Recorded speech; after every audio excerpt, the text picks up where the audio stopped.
사도행전 9장 10절에서 19절 말씀입니다. 편견이라는 말이 있습니다. 편향된 시각이라고 해석을 해야 될까요? 어쨌든 어떤 것에 한 가지 생각이 몰두하다 보면 다른 모든 사물에 대해서 그같이 보는 것을 편견이라고 말합니다. 저도 편견이 있습니다. 지금도 있는 것 같고 앞으로도 그게 쉽게 고쳐지지는 않을 것 같습니다. 늘 저에게 있는 약점 중에 하나가 편견이라고 볼 수 있습니다. 항상 열려진 마음으로 그리고 누구나를 용납할 수 있는 마음을 가지는 것, 이게 얼마나 중요한지 모릅니다. 흔히 우리들이 생각하는 것처럼 저 사람 왜 저래? 이것이 일종의 편견이라고도 볼 수가 있습니다. 근데 여러분, 그렇게 편견에 가질 수밖에 없는 여러 가지 이유들이 있는데 크게는 제가 생각할 때 두 가지입니다. 첫째는 경험이 그렇다는 겁니다. 어떠한 대상이나 어떤 사람에 대해서 지금까지 경험해왔던 그 경험이 그 사람을 계속해서 그렇게 보게 되어지는 거죠. 바뀌었음에도 불구하고 예전의 관점을 그대로 유지하는 것, 그것을 편견이라고 볼 수 있습니다. 외부적으로 가지고 있는 가치관들도 역시 편견을 일조하는 그런 것들을 볼 수가 있습니다.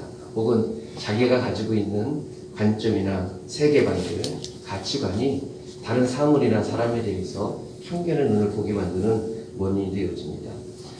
우리가 잘 모르죠, 사실은. 저도 잘 모르는 사람 분이니까. 베이컨이라는 아주 유명한 철학자가 있습니다. 이분이 사람이 빠지는 편견의 4가지 우상에 관한 글을 남겼는데요. 그 4가지는 이러한 편견이 있습니다. 나에게도 그런 것들이 있는지 없는지 한번 살펴보시는 것도 중요한 의미가 될 것 같습니다. 첫째의 편견의 우상은 종족의 우상이라고 불리워집니다. 그것은 이 세상에 있는 모든 것을 인간의 관점으로 보려고 하는 것을 이야기합니다. 세상에 존재하는 모든 것들은 그 자체의 입장이 있는데 사람의 감정이나 사람의 입장, 인간 중심적인 입장으로 그것들을 보려고 하는 것, 그것이 편견의 원인이 된다는 겁니다. 예를 들면 이거죠. 여러분, 산에서 부엉이가 부엉부엉 웁니다. 그러면 사람들이 뭐라고 이야기를 하죠? 저 새는 내 마음이라도 알듯이 저렇게 구슬프게 우는구나 라고 얘기합니다. 여러분, 그 새가 구슬퍼서 우는 걸까요? 아니면 다른 이유 때문에 우는 걸까요? 그거는 우리는 모릅니다. 그러나 우리가 그렇게 우리들이 가지고 있는, 내가 가지고 있는 생각으로 그렇게 편견을 가지고 있는 겁니다. 장자의 제물론에는 이런 글이 나온다고 합니다. 사람은 습기가 많은 곳에 살면, 그러니까 아주 습한 곳에 살면 허리병이 생기지만 미꾸라지는 그렇지 않다. 그런 것 같죠, 여러분? 습기가 많은 곳에 사람은 있기가 싫어하지만 미꾸라지는 좋아합니다. 나무 위에서 사람은 불안하지만 원숭이는 그렇지 않다. 사람들이 여희라는 여인이 있나 봐요. 미인인 것 같은데 사람들은 여희를 미인이라고 하지만 물고기는 그녀를 보면 물속에 숨고 새는 도망가 높이 날아오르며 술록은 힘껏 달아난다. 이것이 이제 일종의 종족의 우상입니다. 사람들은 우상 숭배를 대수롭게 생각하지 않지만 하나님은 큰 죄로 보신다. 이 신앙적으로도 이렇게 얼마든지 생각해 볼 수 있습니다. 인본주의가 반드시 옳은 것은 아니기 때문에 그렇습니다. 그것이 베이컨이 말하는 첫 번째 편견의 우상이고요. 두 번째는 동굴의 우상이라는 것이 있습니다. 동굴 안에 갇혀있는 사람처럼 개인적 경험이나 성격적인 편견으로 인해서 생기는, 그래서 제대로 보지 못하는 것을 동굴의 우상이라고 합니다. 그러니까 내가 가지고 있는 그 어떤 것을 가지고 세상의 모든 것들을 판단하려고 하는 것이죠. 개인적으로 받은 교육이나 성향, 역할, 그런 것으로 세상을 판단하는 것을 말합니다. 거기에는 언제든지 한계가 있을 수밖에 없겠죠. 왜냐하면 내가 무한한 존재도 아니고 전지한 존재도 아니기 때문에 그렇습니다. 우리가 잘 아시는 대로 우물 안의 개구리, 이것이 편견입니다. 우물 안에 있는 개구리는 그 안에 있는 세상이 전부인 것처럼 알아가고 살아가고 있는 거예요. 우물 밖에는 더 넓은 세상이 있는데 그거는 세상이 아니고 내가 살아가고 있는 이 세상만이 전부다라는 그런 편견을 가지고 살아가고 있는 것입니다. 신앙적으로도 얼마든지 얘기를 할 수 있습니다. 천국, 하나님의 나라, 하나님의 은혜, 이런 것들은 존재하지만 대부분의 사람들은 존재하지 않는다라고 생각을 합니다. 세 번째 베이컨이 말한 편견의 우상은 시장의 우상이라는 겁니다. 우리 주변에서 가장 많이 말이 오가는 것이 어디냐? 이 베이컨이 생각할 때는 시장으로 생각을 했던 것 같아요. 거기에는 물건을 팔고 사는 것뿐만이 아니라 잡다한 소문들이 전달되어지기도 합니다. 그러니까 오늘날 우리 시대에 살아가고 있었던 시장과 베이컨이 살아가고 있었던 시장이 좀 다른 특징이 있는 것 같아요. 시장에서 떠도는 말들이 있습니다. 그렇지 않겠습니까? 우리들 사이에서도 그냥 떠도는 말들이 있는 것처럼 말입니다. 그런 것들에 대해서 관찰이나 경험이 없이 그대로 받아들여지는 그것을 이제 편견이라 말합니다. 실제로는 없는데 소문을 듣고 그것이 실제한다라고 믿어버리는 것, 그것을 시장의 편견이라고 말합니다. 예를 들면 뭐가 있을까요? 여러분, 용이 존재합니까? 안 존재합니까? 김수용 말고요. 용만 해, 용. 드래곤. 존재합니까? 안 존재합니까? 존재하지 않아요. 또, 봉황. 존재합니까? 안 존재합니까? 불사조, 이런 거 말입니다. 그 사람들 사이에서 그런 얘기들이 오고 가다 보니까 그것을 내가 직접 보거나 경험하지 않았음에도 불구하고 그런 것이 있을 것이다 라고 말하는 것, 그것이 이제 시장의 우상이라고 말을 합니다. 신앙적으로도 말하면 이렇게도 말씀드릴 수가 있습니다. 예수님, 그러면 예수님에 대해서 보는 관점이 다릅니다. 우리는 예수님을 구세주, 혹은 은혜의 원천, 나의 기쁨, 나의 사랑, 이렇게 고백을 합니다. 그러나 그냥 시장에서 들려진 얘기로만 가지고 예수님을 판단을 하게 되어지면 4대 성인 중에 한 분 이 정도일 것이고, 심지어 어떤 사람들은 재수없는 사람, 이렇게도 생각할 수도 있을 겁니다. 이것이 편견이 가져다주는 또 다른 측면이라고 볼 수가 있습니다. 마지막으로 네 번째 베이컨은 뭐라고 얘기를 하느냐 하면, 편견을 가져다주는 네 번째 우상은 극장의 우상이라고 이야기를 합니다. 내가 깊은 생각을 하거나 경험에 의해서 판단하지 않고 영화관이나 극장에서 반영되어지는 그 주인공과 같은 권위나 전통에 나를 그냥 맡기는 것을 의미합니다. 그들의 주장이나 그들의 견해나 그들의 학설을 그냥 여과 없이 받아들이는 것, 그것을 극장의 우상이라고 말합니다. 권위나 전통을 의지해서 나타나는 지식들, 학문 등을 아무런 비판 없이 받아들이는 것, 그것을 좀 극장의 우상이라고 말합니다. 뭐가 있을까요, 여러분? 당연히 진화론 같은 것이 있지 않겠습니까? 그런 것이 대표적인 예라고 들 수가 있겠네요. 권위 있는 학자가 말하는 것, 그렇기 때문에 무조건 옳다라고 보는 것, 그것이 일종의 극장의 우상이라고 볼 수가 있습니다. 때로는 말입니다. 이러한 편견들 때문에 말이에요. 진짜 봐야 될 것들이 있지 않습니까? 진짜 그것이 무엇을 말하는지를 우리에게 말해주고 있는데 그것을 보지 못하는 경우가 종종 왕왕 우리들의 삶 가운데서 나타나지게 됩니다. 오늘 성경 속에서는 말입니다. 그 편견을 가진 한 사람의 이야기가 기록이 되어져 있습니다. 그 사람의 이름이 누구냐 하면 아나니아라는 사람입니다. 여러분, 제일 유명한 아나니아는 누굴까요? 우리는 아나니아를 압니다. 앞서서 우리 사도행전 5장인가요? 몇 장인가요? 3장인가요? 나왔던 아나니아가 있어요. 그 앞에 한 사람 이름만 덧붙이면 그 사람 압니다. 아나니아와 삽비라. 죽은 사람들이죠. 하나님 앞에 거짓말해서 하나님 심판을 받은 사람. 가장 유명한 아나니아. 근데 사실은 더 유명해야 되고 더 잘 알아야 되는 사람은 오늘 우리가 읽은 성경 속에 이 아나니아라는 사람입니다.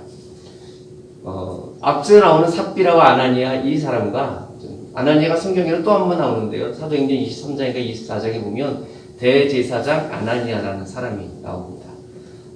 그 사람도 이 사람과 같지 않습니다. 그러니까 동명이인이죠.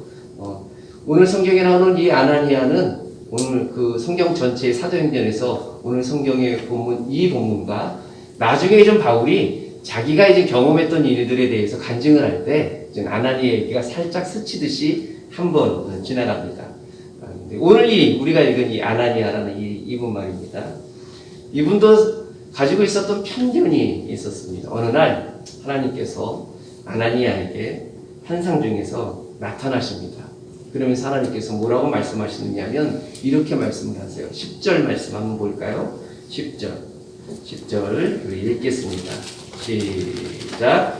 내 다메섹에 아나니아라는 제자가 있더니 주께서 아나니아야 하시거늘 대답하여 주여 내가 여기 있나이다 하니. 예, 아나니아에게 어느 날 예수님께서 나타나셔서 말씀을 하십니다. 이 아나니아라는 사람이 다메섹에서 원래 예수님을 믿고 있었던 사람인지 아니면 예루살렘에서 박해가 나서 이 다메섹까지 온 성도인지는 성경에는 정확하게 기록이 되어져 있지는 않습니다. 그런데 아마 문맥적으로 보면, 그리고 또 어떤 목사님들은 다메섹에서 있었던 성도였을 것이다, 이렇게 얘기를 합니다. 이분에 대해서 오늘 성경은 뭐라고 호칭을 하느냐 하면 이렇게 호칭을 해요. 그때 다메섹에 아나니아 하는 누가 있었다고요? 제자가 있었다라고 이렇게 얘기를 합니다.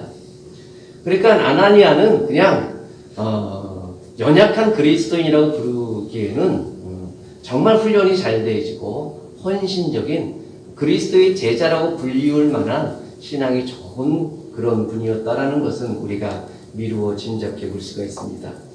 하나님께서 아나니아를 부릅니다. 이렇게 말합니다.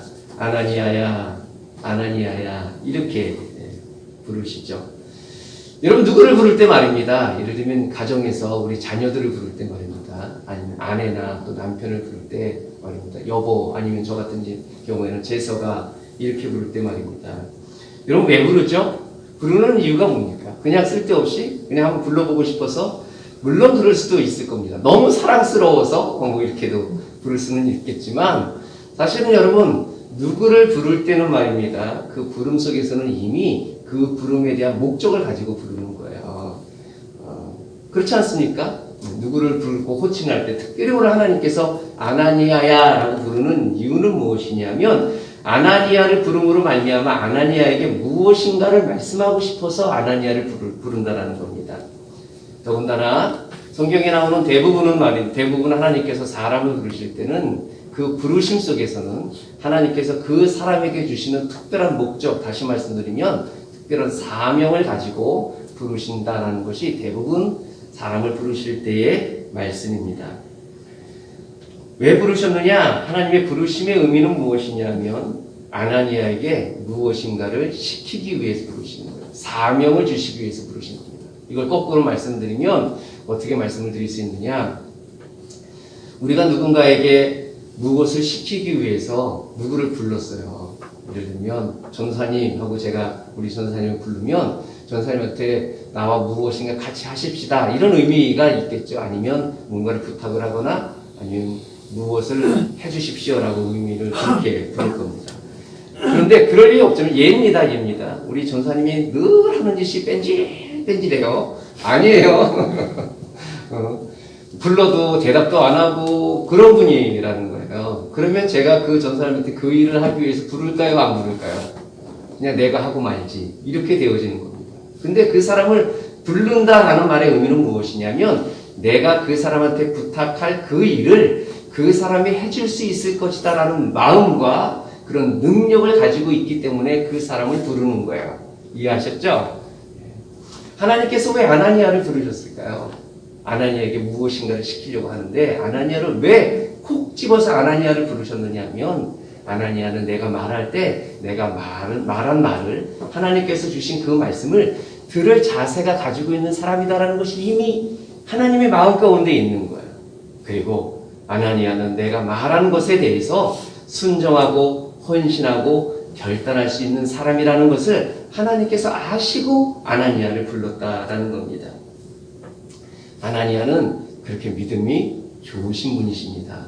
그렇죠? 근데 아나니아가 하나님의 이 부르심에 걸맞는 대답을 했어요. 정말 멋있는 대답을 했죠. 뭐라고 대답했느냐 하면 이렇게 대답을 합니다. 네, 주님, 내가 여기에 있습니다. 라고 대답을 했어요. 네, 주님, 제가 여기에 있습니다. 오늘 우리 식의 표현을 하면 이렇게 표현했어요. 네! 말씀하십시오. 이거 아니겠습니까? Yes, sir! 뭐 이런 의미를 가지고 있는 게 이런 의미입니다. 사실은 성경 가운데서도 여러 사람들이 하나님의 부르심 앞에 이렇게 대답을 했습니다. 하나님께서 아브라함을 부르실 때에도 내가 여기 있습니다. 라고 얘기를 하고, 모세를 부르실 때에도 내가 여기 있습니다. 라고 얘기를 합니다.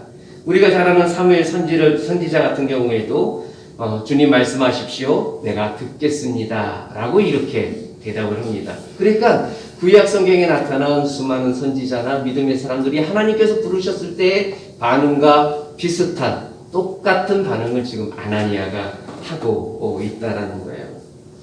이 말의 의미는 무엇이냐? 아나니아가 예, 주님 내가 여기 있습니다. 라는 그 말 속에 담겨진 아나니아의 마음과 그 의미가 무엇이냐 하면 사울과 비교해서 대답해 볼 수 있는데, 여러분 다메섹으로 가는 길에 그 길 위에서 예수님께서 나타나셨어요. 사울아 사울아 네가 왜 나를 박해하느냐라고 예수님께서 사울을 부르셨어요. 바울을 부르셨어요. 똑같은 사람이라고 그랬죠. 부르셨어요. 그때 사울의 대답이 무엇이었죠? 뭐라고 대답했죠? 예, 주님 제가 여기 있습니다. 이렇게 대답했나요? 그렇지 않아요. 주님 누구십니까? 느시오 이렇게 대답한 거예요. 도대체 누구십니까? 나한테 물으시는 분이 보통 분은 아니신 것 같은데 도대체 누구십니까? 라는 거야.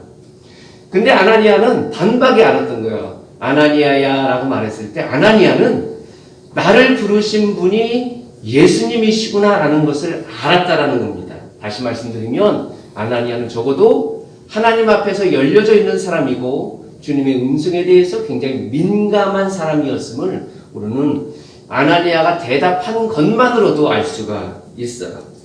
이 말의 의미는 무엇이냐면 평상시에 아나니아는 그런 삶을 살았던 사람이에요. 주님께서 언제든지 부르셨을 때 즉각적으로 대답할 수 있을 정도의 믿음을 가진 사람, 그 사람이 아나니아라는 겁니다.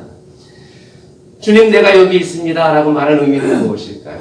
어떤 의미로 이런 대답을 했을까요? 그냥 하나님께서 내가 어디 있는지 모르실까봐 하나님 저 여기 있어요. 저기 딴 데서 찾으시 마시고 저 여기 있으니까 저를 보세요 라는 의미는 아닐 거라는 말이에요. 하나님은 그야말로 무엇이든지 잘 알고 계시는 분이시기 때문에 그렇다라는 겁니다. 아나니아가 그런 하나님을 향하여 네 주님 제가 여기 있습니다 라고 말한 이유는 그 마음은 무엇이냐면 예 하나님 뭐 시키시려고 하시는데요. 제가 하나님 말씀대로 순종하겠습니다. 다 할 테니까 뭔지 한번 말씀해 주세요. 이것이 주님 내가 여기 있습니다 라는 그런 의미를 담고 있다는 겁니다. 이 대화 속에서 아나니아의 마음도 그렇고 이 글을 읽고 있는 독자들도 그런 마음을 가지고 있어요. 네, 제가 여기 있습니다 라는 이 글을 읽고 있는 오늘날 우리 시대의 그리스도인들은 이 글을 읽으면서 무슨 생각을 하느냐 하면 아나니아가 헌신하겠구나, 아나니아가 하나님의 말씀을 듣겠구나 라는 그런 생각을 갖고 읽을 수밖에 없다라는 겁니다. 아나니아는 그런 사람이었어요. 아나니아는 정말 믿음이 좋은 사람이었습니다. 근데 여러분 하나님께서 이 말씀을 하실 때 그 상황에 대해서 성경은 뭐라고 말하고 있느냐면 우리 10절을 다시 한번 읽어볼까요? 10절 한번 읽겠습니다. 시작. 그때 다메섹에 아나니아라는 대적을 있더니 주께서 한 사람에게 보여주시되 아나니아가 대답하되 주여 내가 하나니. 여기에 예수님과 아나니아의 만남, 그 만남의 배경을 그냥 한 단어로 얘기를 합니다. 뭐라고 얘기를 하죠? 그때라고 얘기를 합니다. 그때. 그때 하필이면 그때 예수님께서 아나니아에게 찾아오셨다는 겁니다. 그때 여러분 그때 무슨 일이 있었죠? 그때 무슨 일이 있었습니까? 그때는 1절부터 9절까지 그 일이 있었던 거예요.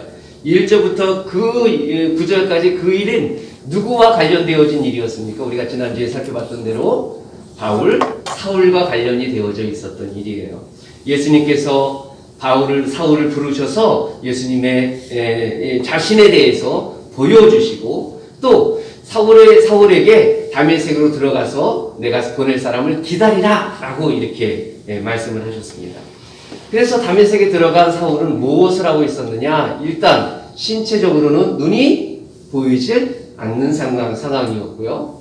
사흘 동안 아무것도 먹지 못하는 상황이었고, 성경에 보니까 그가 기도하고 있었다라고 이렇게 기록하고 있습니다. 그러니까 사울은 지금 예수님을 만남으로 말미암아 그런 굉장히 마음적으로도 혼란한 가운데 있었고, 육체적으로 피폐해져 가운데 있는 그런 상황 가운데서 인생의 전환점을 맞는 아주 중차대한 그런 굉장히 의미 있는 시간을 보내고 있었다라는 거예요. 예수님께서 바울에게 이렇게 말합니다. 너는 일어나 시내로 들어가라. 내가 행할 것을 내게 이룰 자가 있느니라. 이렇게 말씀하셨어요. 그래서 바울은 그렇게 누군가를 보내주실 것을 기다리고 있었어요. 한편 하나님께서는 그런 때에 아나니아에게 나타나신 거예요. 아나니아에게 나타나셔서 뭐라고 말씀하셨느냐 하면 13절, 14절 다시 한번 읽어볼까요? 13절, 14절 읽겠습니다. 읽습니다. 시작.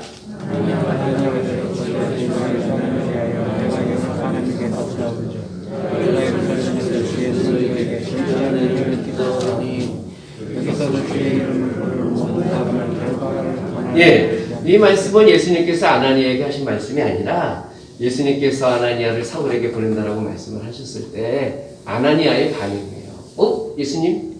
잠깐만요. 바울에게 가라고요? 라는 거예요. 왜냐하면 아나니아는 바울이 다메섹으로 오고 있다는 사실을 알고 있을까요? 모르고 있을까요? 오늘 보니까 여기 보니까 알고 있는 거예요. 예루살렘에서 그런 일을 했고 우리들 잡으려고 다메섹으로 오고 있다는 거 우리가 소식을 듣고 있습니다 라는 겁니다.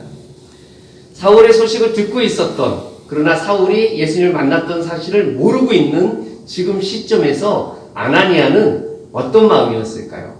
바울에게 가라, 사울에게 가라 그랬을 때 위기에 왜 예수님 사울에게 가라고 하십니까? 이런 건 아니었겠습니까? 하나님께서는 바울에게도 나타나셔서 역사하셔서 그를 부르셨고 그를 변화시키셨습니다. 동시에 아나니아에게 나타나셔서 그를 부르시고 그 사울에 대한 사명을 맡기셨습니다. 하나님께서는 하나님의 일을 이루어 나가는데 사울에게도 아나니아에게도 나타나셔서 그런 일들 하나님의 목적을 이루어 나가시는 것을 보게 됩니다. 나타나셔서 예수님께서 아나니아에게 하셨던 말씀이 무엇이냐면 11절 말씀이에요. 우리 한번 읽어볼까요? 11절 말씀 읽겠습니다. 시작. 주께서 이르시되 일어나 직가라는 거리로 가서 유다의 집에서 다소 사람 사울이라는 사람을 찾으라. 그가 기도하는 중이니라 라고 말씀하십니다. 이게 주님의 명령이에요. 다시요. 처음서부터 예수님께서 환상 중에 누구에게 나타나셨다고요? 아나니아에게 나타나셨어요. 뭐라고 하시면서 나타나셨어요? 주의 제자라고 하시면서 나타나셨어요. 주님께서는 아나니아의 믿음과 신앙을 보시고 주님의 명령에 순종할 것을 기대하시면서 아나니아에게 말씀하시는 거예요. 그 명령의 내용이 무엇이냐면 가라라는 거예요. 가라. 근데 여러분, 이 가라라는 말의 대상이 불편한 대상이라는 겁니다. 누구냐면 사울에게 가라라는 거예요. 사울에게로 가라라는 거예요. 예수님의 명령이니까 우리는 어떻게 해야 되죠, 여러분? 아나니아는 어떻게 해야 되죠? 예수님의 명령이니까, 주님의 명령이니까 어떻게 해야 되죠? 가야 되는 거죠. 갈 수밖에 없지 않습니까? 하나님께서 아브라함에게 나타나셔서 내 본토와 친척과 아비의 집을 떠나서 내가 너에게 지시한 땅으로 가라라고 말씀하시니까 아브라함이 어떻게 했어요? 갔잖아요. 가야 되는 거예요. 아브라함이 순종하는 것이 쉬웠다 어려웠다 우리는 늘 얘기하지 않습니까? 아비와 친척과 떠나는 것이 이게 얼마나 힘든 거냐. 그러나 믿음으로 갔다. 이게 아브라함의 신앙이 아니었습니까? 하나님께서 모세에게 나타나셨어요. 가라. 애굽에서 고난받고 있는 내 백성에게 가라. 그를 그 땅에서 이끌어내서 가나안 땅으로, 약속의 땅 가나안 땅으로 이끌어내라. 하나님께서 말씀하시니까 어떻게 해야 돼요? 가야 되는 거예요. 가야 됩니다. 근데 모세가 잘 아시는 대로 이런저런 핑계를 댔죠. 그래도 결국은 갈 수밖에 없는 거예요. 우리가 지난주에 살펴봤던 내용인데 사도행전 8장에 보면 빌립의 이야기가 나옵니다. 사마리아 성에서 하나님의 말씀을 잘 전해서 이제 교회가 든든히 서가고 있을 때 하나님께서 어느 날 빌립에게 나타나셔가지고 가라라고 말씀하시는 거예요. 가라. 어디로 가라고요? 어디로 가라고요? 예루살렘에서 가사로 내려가는 그 광야길로 가라라고 말씀하시는 거예요. 잘 아시는 대로 우리가 나누었던 대로 그것이 얼마나 황당하고 비상식적이고 비논리적인 명령이신지 모릅니다. 근데 가라 말씀하시는 거예요. 그럼 어떻게 해야 됩니까? 가야 되는 거예요. 가야 됩니다. 누구의 말씀이니까? 하나님의 말씀이니까. 주님께서 더군다나 환상 중에 나타나서 아나니아야 라고 부르면서 말씀하신 내용이니까 아나니아는 뭐밖에는 할 수가 없는 거예요. 가는 것, 그것이 유일한 길입니다. 사울에게로 가라. 그러니까 가야만 되는 거예요. 그런데 여러분, 가야만 되는데 걸리는 게 있다는 거예요. 뭐가 걸립니까? 가야 되는 그 대상이 걸리는 겁니다. 아나니아의 대답이 무엇이냐면 이게 아나니아의 대답이에요. 여러분 다시 한번 읽어볼까요? 13절 말씀, 14절 말씀 한번 읽겠습니다. 13절, 14절 읽겠습니다. 시작. 아나니아가 대답하되 주여 이 사람에 대하여 내가 여러 사람에게 듣사오니 그가 예루살렘에서 주의 성도에게 적지 않은 해를 끼쳤다 하더니 여기서도 주의 이름을 부르는 모든 사람을 결박한 권한을 대제사장에게서 받았나이다 하거든. 아나니아는 이 사람을 알고 있었어요. 이 사람이 누구죠? 예수님께서 아나니아에게 가라고 말씀하신 그 대상을 아나니아는 너무 잘 알고 있었습니다. 사울이라고 불리워지는 사람을 너무 잘 알고 있었다는 거예요. 두 가지 측면에서 알고 있었어요. 첫째는 거기에서 그 사람이 어떤 일을 했는지 알고 있고 여기로 오는 이유를 아나니아는 알고 있었어요. 거기에서 사울은 어떤 일을 했다고 아나니아는 알고 있죠. 거기는 어디죠? 예루살렘인 말합니다. 거기에서 예루살렘에서 사울이 행한 일을 아나니아는 너무 잘 알고 있어요. 뭐라고 얘기를 하느냐면 주의 성도에게 적지 않은 해를 끼쳤다. 이것이 아나니아가 사울에 대해서 가지고 있는 생각이에요. 실제로 사울은 그랬으니까 말입니다. 순교자를 했습니다. 믿는 성도들을 감옥에 가두었습니다. 그리고 불러내서 믿는 바 신앙을 거부하게 만들었습니다. 더군다나 예루살렘 교회를 산산조각 내어버린 사람이 바울이었어요. 이 소식을 지금 누가 듣고 있느냐 하면 아나니아가 듣고 있는 거예요. 거기에서 그런 짓을 한 사람이 이 사람 아닙니까? 라고 예수님께 주여라고 말하면서 반문하는 거예요. 여기서도 라고 말합니다. 여기는 어디죠 여러분? 아나니아가 살고 있는 곳. 그곳이 어디라고요? 다메섹이라는 거예요. 다메섹에 지금에서는 사울이 무슨 일을 하려고 하느냐면 주의 이름을 부르는 모든 사람을 결박하기 위해서 오고 있습니다. 아나니아가 가지고 있는 정보예요. 정보라는 겁니다. 앞으로 사울이 다메섹에 들어와서 해야 할 일이 무엇이죠? 아나니아는 뻔히 알고 있는 거예요. 예루살렘에서처럼 예수님을 믿는 사람들을 다 끄집어내서 결박해가지고 공회로 끌고 가는 것, 그것이 앞으로 사울이 해야 될 일입니다. 아나니아가 말하고 있어요. 사울이 예수님을 믿지 않은 상태에서 가정입니다. 진짜 다메섹에 와서 예수 믿는 사람들을 잡으려고 해요. 사울의 제일 첫 번째 타겟이 누굴까요? 여러분? 제일 첫 번째, 내가 가자마자 제일 먼저 이놈을 내가 잡아가두겠다라고 생각할 수 있는 추측 가능한 제일 첫 번째 사람을 누구라고 찍겠습니까? 아나니아예요, 아나니아.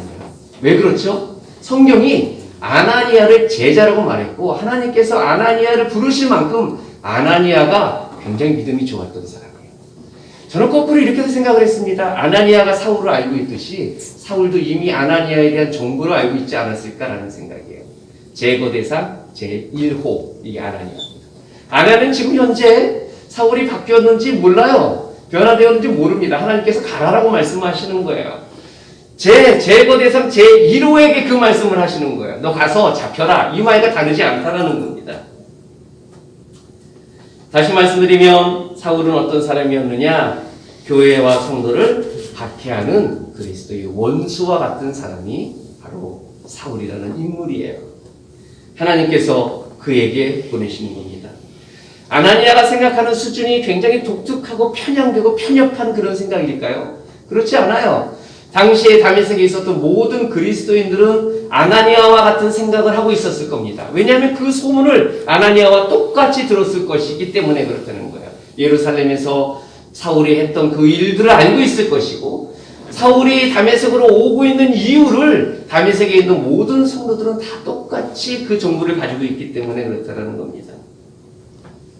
사울이 지금까지 행했던 그의 삶과 그의 행적을 모든 그리스도인들이 소문을 듣고 알고 경험하였기 때문에 사울에 대해서 그런 생각을 가지고 있는 것이 어쩌면 정상적일지 모릅니다. 그렇지 않나요? 그것을 우리는 처음에 뭐라고 얘기를 했죠? 편견이라고 말씀드렸습니다. 아나니아는 그런 편견을 가지고 있었던 거예요. 아니, 편견이라고 보기에는 사실은 그게 더 합리적인 판단이라고 보는 것이 더 옳겠죠. 왜냐하면 그것에 대한 충분한 근거와 이유가 있기 때문에 그렇습니다. 그런데도 말입니다. 하나님께서, 예수님께서 아나니아에게 말씀하신 것은 무엇이냐면 그래도 가라라는 겁니다. 그래도 가라. 아나니아가 충분히 예수님에 대해서 가지 못하는, 예수님 아시지 않습니까? 예루살렘에서 그가 행했던 일 말입니다. 예수님 아시지 않습니까? 그가 왜 이 다메섹으로 오고 있는지 예수님 아시잖아요. 그런데 제거 대상 제1호가 스스로 찾아가서 그 사람한테 가라고요? 어떻게 갑니까, 예수님? 이거였지 않습니까? 근데 예수님의 말씀은 무엇이냐면 그래도 가라라는 거예요.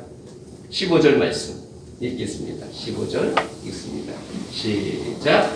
그 주에 나의 사람은 내 이름을 인정하고 눈물과 나라의 사람에게 나의 그릇이라.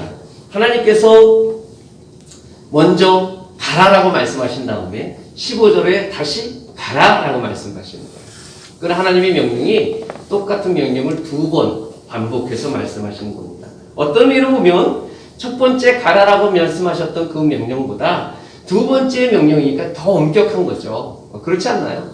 우리들이 자녀들에게 뭔가 실수를 하고 잘못을 하면 하지 마! 라고 첫 번째 경고를 준 다음에 두 번째 똑같은 짓을 하면 하지 마! 라고 얘기했을 때 두 번째 경고가 첫 번째 경고보다 훨씬 더 무게를 가지고 있는 것처럼 말입니다.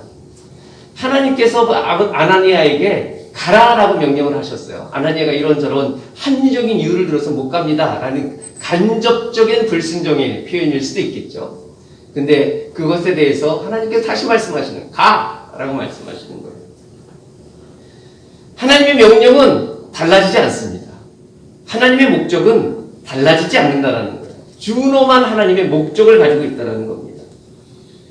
6절에서 가라라고 말씀하시면서 행할 일을 보여주셨다면 사울에게, 또 15절에서 다시 예수님께서 말씀하시는 거예요.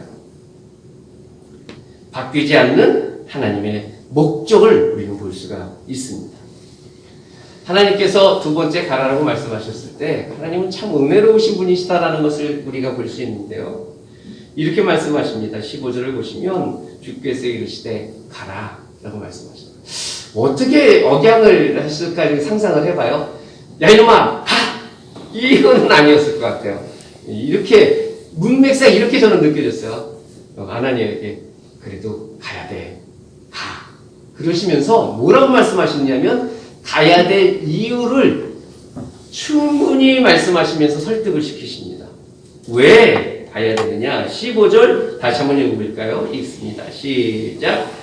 주께서 이르시되 가라. 이 사람은 내 이름을 이방인과 임금들과 이스라엘 자손들에게 전하기 위하여 택한 나의 그릇이다. 우리가 조금 전에 아나니아가 생각하는 이 사람, 아나니아가 생각하는 그 사람을 생각을 했어요. 아나니아가 생각하는 그 사람은 어떤 사람이에요? 박해하는 사람, 핍박자, 예루살렘에 있는 교회를 무너뜨린 사람. 그 사람이 아나니아가 생각하는 이 사람, 그 사람이었어요. 그런데 오늘 15절에 보면 예수님께서 생각하시는 이 사람은 아나니아가 생각하는 이 사람과 달라요. 예수님은 이 사람에 대해서 뭐라고 말씀하시느냐면 두 가지로 얘기를 합니다. 그것을 종합적으로 예수님께서 먼저 어떻게 표현하냐면 이 사람은 나의 그릇이다 라고 말씀하시죠. 나의 그릇이다. 핍박자 사울이 아니라 나의 그릇이다 라고 말하는 거예요. 예루살렘을 핍박한 것은 사실이지만 앞으로는 핍박자 바울이 아니라 나의 그릇이야 라고 아나니아에게 말씀하시는 거예요.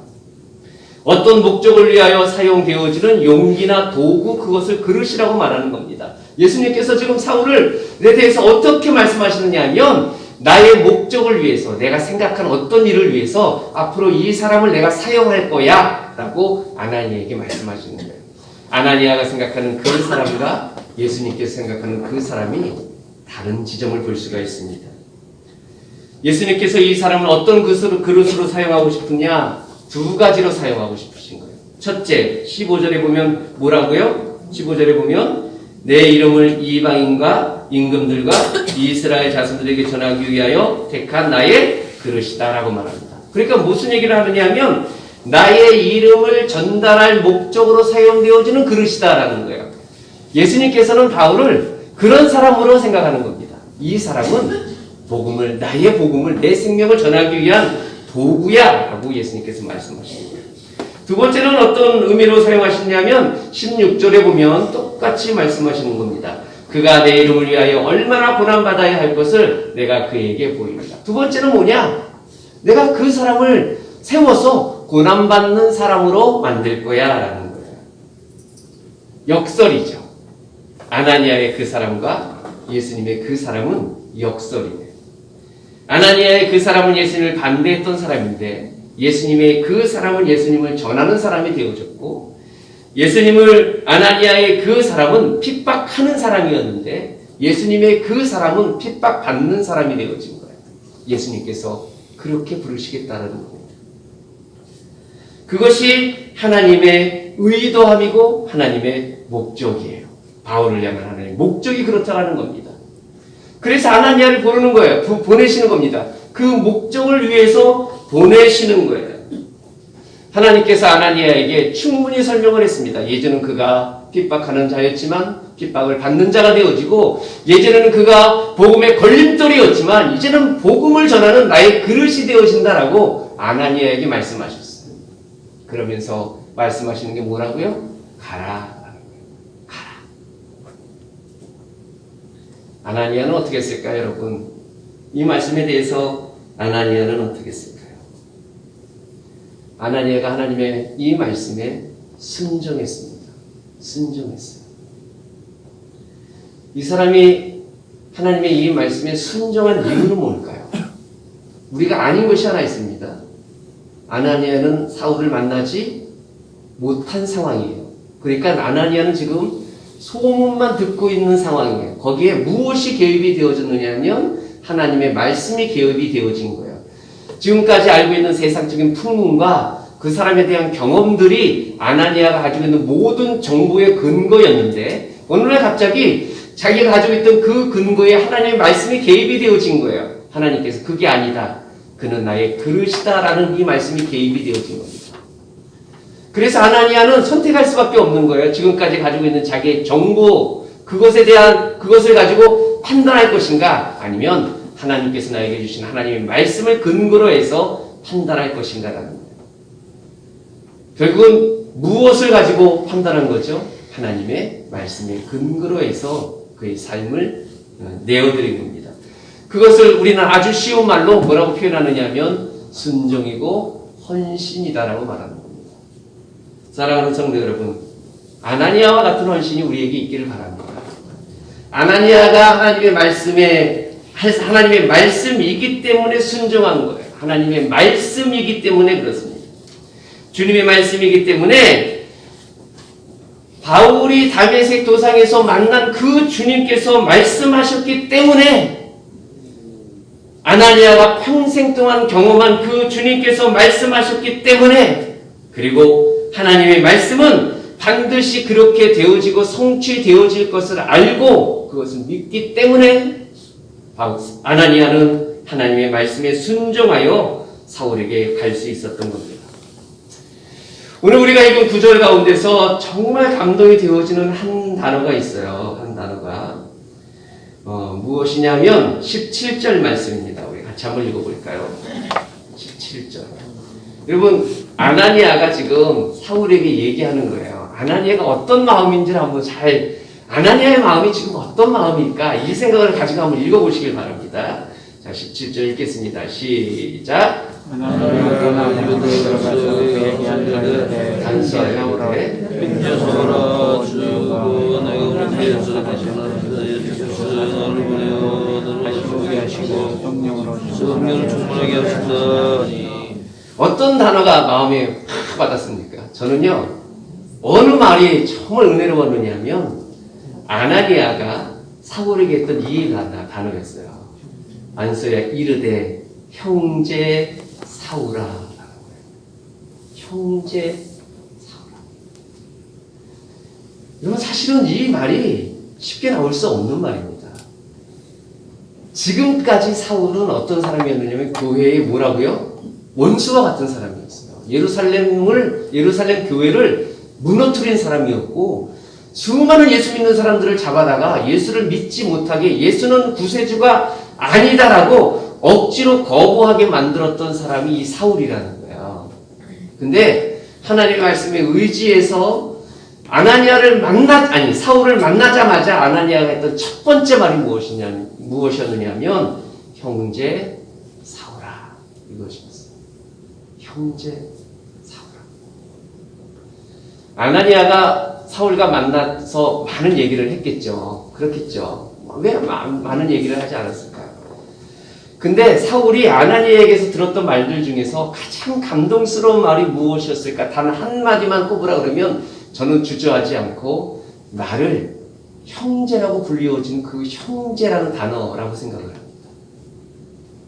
이 말은 무슨 의미냐 하면 세상적 의미로 당신도 위치가 있는 사람이고 나도 위치가 있는 사람이니까 우리 한 형제가 돼가지고 뭔가 잘해봅시다, 이런 의미가 아니에요. 이 말의 의미는 무엇이냐면 사울이 그토록 싫어했던 주의 제자 가운데 아나니아가 자기를 인정해줬다는 의미입니다. 그 돌을 줍는 사람으로 아나니아가 자기를 받아줬다라는 의미가 되는 것이고, 예수님을 믿는 거룩한 자의 그 그룹에 아나니아가 자기를 인정했다는 이야기며 주의 이름을 부르는 자들로 자기를 받아주었다는 의미가 되어집니다. 내가 그렇게 모질게 했는데 내가 그렇게 어려움을 주었는데 원수 같은 나를 아나니아는 보자마자 형제 사울아라고 불러준 거예요. 저는 그냥 저 나름대로 상상을 했습니다. 그냥 멀찍이 떨어져가지고 형제 사울아, 형식적으로 이렇게 불렀겠느냐라는 겁니다. 그렇지 않았겠죠? 당연히. 그리스도의 마음으로. 마치 눈이 멀고 며칠 동안 굶겨져서 그 몰골이 형편이 아닌 그 사울을 품에 안고 형제 사울아, 이렇게 얘기하지 않았을까요? 여러분, 이 말의 의미는 예수님과 관계되어져서 생각할 수 있습니다. 아나니아가 사울을 그런 마음으로 사울을 받아들였다면 그것이 사실이라면 예수님께서 아나니아에게 말씀하신 그 사실을 아나니아는 믿고 가는 거예요. 예수님께서 사울을 그릇으로 사용하신다는 사실을 인정하고 간 겁니다. 이제 더 이상 예수님의 말씀을 근거로 사울은 남이 아니구나라는 거예요.